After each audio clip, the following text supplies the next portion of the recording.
Okay. Welcome to Mad Studios for a sort of inaugural kind of thing where we're talking today with Jeremy Gluck about his new album, Memory Deluxe, I Knew Buffalo Bill Too. Hey. So, how are you doing today, Jeremy? Much as I am accustomed to being every day. Yeah, that's, that'll do. Okay, so I'm not going to go about any pleasantries or anything. Let's just dive right into it. No, please don't be pleasant. I respond badly to that. Be as unpleasant as possible. Yeah, there we go. That's more my nature. But before that, my name's Dylan Evans, and then joining me here today, as I already said, is Jeremy Gluck. Okay, so your new album, Memory Deluxe, I Knew Buffalo Bill #2. Why release it now? We're releasing it now because we couldn't release it before.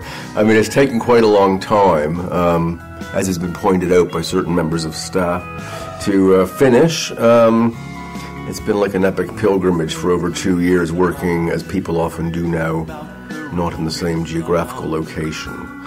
This is the major part for the delay. Well, it's not really a delay, but I didn't expect it to take quite so long to finish. But it fell into many phases. I mean, at first we didn't plan to make an album. Incidentally, the person I made it with is named Robert Coyne, and he lives in London, and he's the son of a very distinguished British artist of the 70s and 80s called Kevin Coyne, now passed on. I know Rob because he's been my friend for many years, and also he is the bass player in the Barracudas, my legacy band, as we say in the train.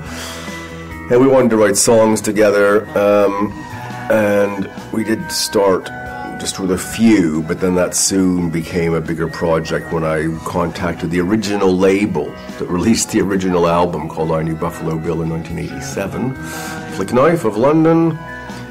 Given that the man who runs that label is still alive, miraculously I am, we had some discussions. He was initially slightly skeptical, although he was very enthused by the artistic side of it, but of course selling music now is very difficult.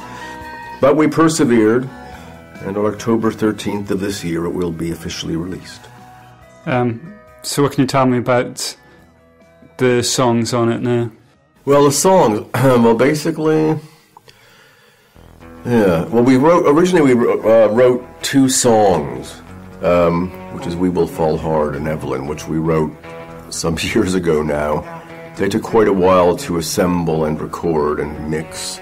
The whole album is mixed by a fellow called Werner Steinhauser, who has a studio in Nuremberg, whom by virtue of his long relationship with Rob's father, and then Rob ended up producing the album and playing drums. So we were finishing the stuff apart, Rob and I, then sending it to Werner, so you can see why there might be some dislocation. It all came good. The 2 songs were then given to a Spanish label called Spring Records, who do sort of boutique releases. And as I've renamed the Mañana Incorporated, meant to be released about, again, months before it was, but they eventually got it done, bless them, and now it's been released. In the meantime, Rob and I wanted to write more songs. That's all, basically. I wanted to perform Rain Showers, which is by a Canadian artist called Michel Pagliaro, who I've been in love with since he had hits in Canada in the 70s. And then, initially, of course, I had to come up with lyrics. It was often the case. Well, I have lots of lyrics, but I didn't want to use ones I already had. It's too easy and boring. And I was like, I don't know what to write. I haven't written songs as such for quite a long time, very rarely. Doing more poetry and stream of consciousness and spoken word, and suddenly I had this verse-chorus thing again, which was aggravating. But then typically, one day I kind of got up, and I thought, after I gave up and didn't care anymore, of course, one day I wrote 8 songs in about an hour. All of them quite short. And then I wrote about another dozen, and Rob chose 10 or so, and wrote the music and began recording them mostly in his flat in London, where he has a kind of small studio. So that's how the songs came together. They're roughly based on the kind of themes that are on the original album, which is a kind of a roots Americana slant. But that album couldn't ever be duplicated because it was such an unusual lineup. Also, the 5 people who played on it, all except me, are now in the ground or heaven, whichever one you want to choose. They were all brilliant cult artists, and I didn't, after an initial sense that I should try to do it with lots of different people and try to capture it, not going to happen. They couldn't be reinvented, these people. They were brilliant, very unique artists, and then getting them all in one place was a quirk of fate. And then in the end, given what Rob was writing, I thought, well, it's not going to get any better than this. His songs are beautiful. So I quit while I was ahead, possibly for the first time. Yeah, so I've been working on the music video for one of the headlining tracks, the Memory Deluxe track. Just been a pleasure to do. And what I found with it, I would very much suggest it because it hasn't gotten boring while listening to it over and over again. So I guess do all the tracks on it sort of come under the same realms, or are they trying new things each and every one of them? Well, the main feature of this album is actually minimalism and simplicity, because that's the way Rob writes and plays. He's got an unusual guitar style. He's a multi-instrumentalist, apart from anything else. He didn't play drums. He does play everything else: keyboards, bass, guitar, so on. He doesn't sing. In fact, I'm the only voice on the album. The only overdub apart from Rob and Werner is a small violin part on one track. It's quite buried in the mix. But it's really Rob's writing. I mean, we share our tastes. They're quite similar in music, and he's also a master minimalist. What he did is very simple, almost skeletal. And I think that's why the songs are memorable, because they have a very simple sensibility. They've got great melodies. He's a very spare player. Everything's incredibly lean, just like Memory Deluxe. I mean, that could have had all sorts on it. You could have 6 guitar parts and backing vocals and so on. But I'm glad that initially, I admit, when I heard a few of the mixes, I thought, my God, there's nothing there, I can't hear it very much, But then as I got into it, I realized the genius of what Rob had done, actually. And he's very precise, so that was a challenge for me. And, everything had to be sung precisely to the arrangement and everything, which I hadn't done that often before with that degree of precision. But listening to the whole album now, I'm really glad I just wrote it with one person and one sound. But yeah, it's very minimal. It's very, very simple, actually. It surprises me when I listen to it. It's quite an empty sound. Someone said something, actually, Guy Frenchie, who runs the label it's releasing, it said something about it that was very true. There's so little there, but you don't need any more. It's very strange. Yeah, no, I get a feeling from what I've heard from it from there. Okay, so I know you've touched on it a bit, but what are the biggest changes then from the first Buffalo Bill to now? That's a long story which involves many interesting characters, honestly. I mean, at the time I made the original album, the Barracudas had broken up for the first time. No band ever breaks up, only once now, of course. First of our 3 or 4 breakups. It's like a relationship that won't go away. But then I was a journalist at the time, largely, although I had done a bit of music still. I missed it, in fact. What happened essentially was that I was on a break from being in a band. I did miss it a lot. And then it depends on the degree of knowledge of the listener of obscure and cult artists of the 1980s and late 70s.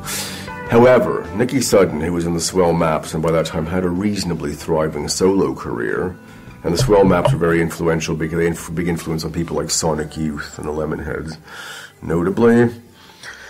He was in the process of working with Roland Howard, who's probably one of the greatest guitarists of his time, who's now dead, and was in the Birthday Party, which was the band that Nick Cave emerged from. And then due to a combination of factors, perfectionism, drugs, and so on, it was very slow creating a new body of work. In any case, him and Nikki had hooked up. I'm not entirely sure how they met each other, but they hooked up. Oh yes, because Nikki's brother Epic, he called himself Epic Soundtracks. He was in Roland's band after the Birthday Party, These Immortal Souls, and they were hanging out. It might have been before These Immortal Souls. Let's not get too lost. In any case, Epic, Nikki, and Roland, all 3 remarkable artists. Then it was Jeffrey Lee Pierce from the Gun Club, who to many won't need an introduction, and if they do, they don't have the patience to give it. So the core 3, Nikki, Roland, and Epic, were in a studio in Northern England, Fairport Convention, Dave Pegg's studio. In fact, beautiful studio in a converted church.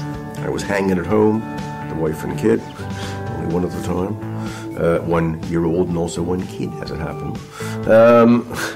I was doing that, but Nikki and I were still in touch. I mean, we demoed some songs years before when I was more active. We used to hang out and write songs and rehearse and just mess around. And we'd both been on this label Flick Knife, which had been going since the late 70s, run by a fellow called Frenchie, who was in fact French. Though he claims Italian, he's a big issue with him. He's from, I can't remember. So anyhow, I think he's from Corsica, but anyway, I get into that. He's a mongrel sort. And, I like the guy, he's cool. And Nikki had put his first solo album out on his label, I think his first 2 albums, in fact.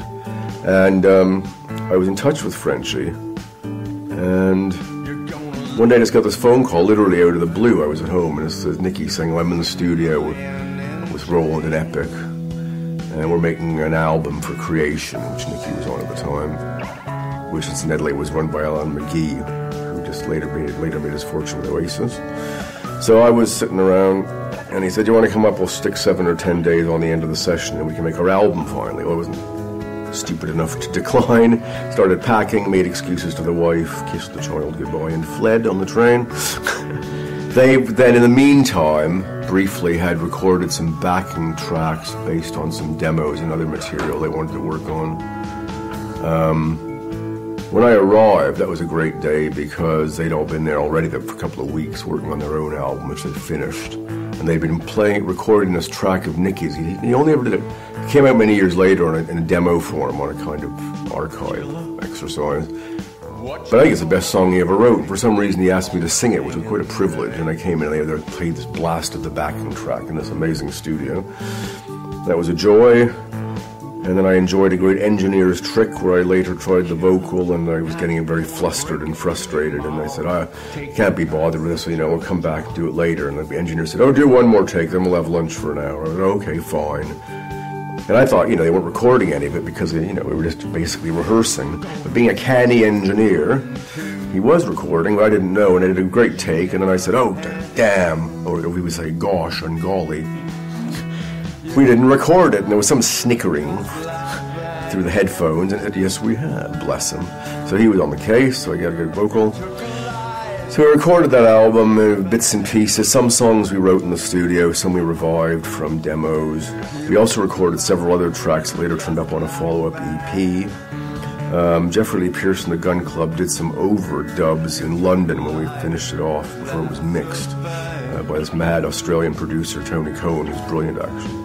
And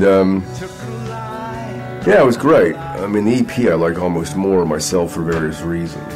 But the original now is considered some sort of classic, especially in places like Italy. When I was talking to this friend of mine in London, Trent Miller, not his real name, because he's Italian, but he fancies himself American, bless him. And he was saying, oh yes, in Italy they have like top 100 critics lists and it's always in there and stuff. So I don't know, it's kind of weird now, but I can see why in a way. I mean, Roland's been recognized as the great artist he is, so is Nikki. Epic is also very substantial talent. And here I am alive to talk about it, because someone has to. Someone has to. No, that sounds great. Okay, so the release, October 13th. On a Friday, luckily. Excited or anxious? I'm not anxious. I mean, it's like, I've done this quite a few times, but I'm excited. I am excited. I surprised myself with the degree to which I became excited when they started promoting it last week, pre-release promotion, that is, and seeing it listed online, and a few initial bits of feedback, snippets I got from the label, from journalists and stuff. Yeah, I think it's the best album I've ever made. I mean, there's a lot of songs I did with the Barracudas that I love, that I'm proud of, but not one whole album in a sense. And then there's a lot of solo stuff I loved, but not one whole album's worth. This is the breakthrough for me. After all these, I made a whole album I like beginning to end. I sing it well, the lyrics are good. Rob's delivered something of a miraculous musical counterpart to the singing and the lyrics, and you can't ask for more. I mean, in this day and age, the commercial aspect doesn't really bother me. I don't expect much like a lot of artists anymore. But the fact I managed to finish it, and it sounds so good, gives me satisfaction. I mean, who knows? It may just suffer the fate of many albums and do very poorly commercially. But I know I've done something good, which is satisfying. I don't know that... I think Rob and I would work together again, but we need a bit of a break now. We're a bit exhausted. We are going to try to play live after Christmas. He's committed until Christmas, but after that we're going to try to play live maybe in Europe a bit. Just acoustic. Well, he wants to play with Werner, which would be cool, to actually have a drummer and a bass player. But No, I'm thrilled. I mean, I listen to it a lot myself in fits and starts, certain tracks especially. And I think my best singing without doubt on it, apart from anything else. Well, no, I can definitely agree. It's the tracks which I've heard up they're very good actually. So I'd happily go to one of those live shows myself, but I'm not sure what else to add. But other than good luck with the release of the Thanks. album.